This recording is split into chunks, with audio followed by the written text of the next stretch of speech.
Taylor Hawkins could have had a very different career if he had taken Axl Rose up on his offer. The Foo Fighters drummer, who has tragically died at the age of 50, was once headhunted by the Guns N' Roses frontman who was desperate to recruit him for the band. Axl reached out to Taylor while the Foos were in London promoting their 1999 album There Is Nothing Left to Lose, and the drummer got a phone call from his mum who said Guns N' Roses management had called asking for him. Taylor once told Louder Sound, "Axl was trying to get together a new version of Guns N' Roses, and I think he was checking around for people. They wanted to know if I would come in and try out or whatever. It was kind of otherworldly." Unsure of what to do, he turned to his idol and friend, Queen drummer Roger Taylor, for advice. And he had a story to tell him.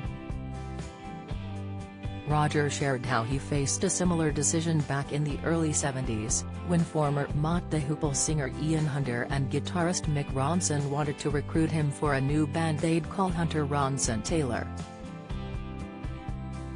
Queen hadn't broken into superstardom yet and Roger considered the offer, but said he came to realize that he wouldn't feel right looking up on stage and not seeing Freddie Mercury and Brian May in front of him. Taylor added, "And he said, I see you and Dave Grohl on stage and there's something you can't buy there. There's something between you guys that might not be there with Axl Rose." And he was right.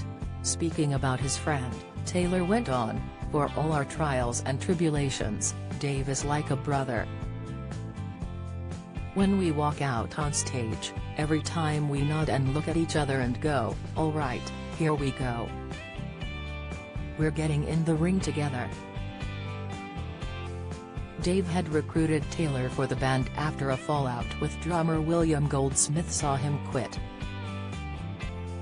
At the time, Taylor was the drummer for Alanis Morissette, and although Dave wanted him for his own lineup, he didn't think Taylor would want to give up the gig.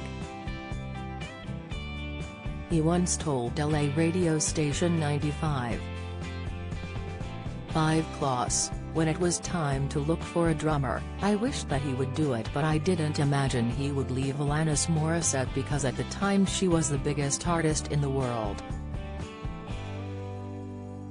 So when I called him and said, 'Hey, I'm looking for a drummer,' he said, 'You know I'm your guy.'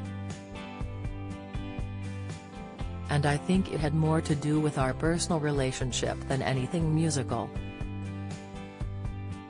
And to be honest, it still does.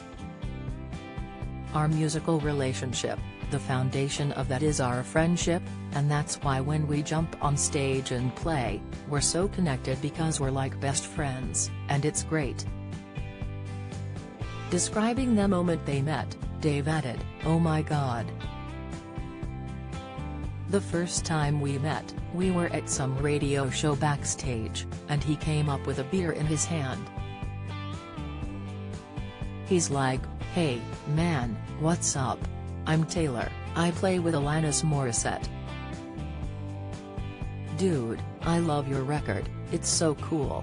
I was like, wow, you're either my twin or my spirit animal, or my best friend," in the first 10 seconds of meeting him. And, of course, I'd seen him play the drums, and I thought he was an amazing drummer.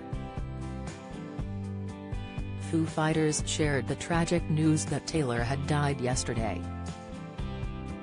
They said in a statement, "The Foo Fighters family is devastated by the tragic and untimely loss of our beloved Taylor Hawkins. His musical spirit and infectious laughter will live on with all of us forever.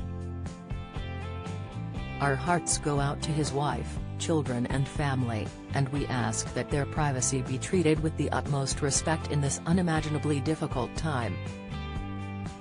Taylor was found dead in a hotel room in Bogotá, Colombia, where the band had been due to play at a festival.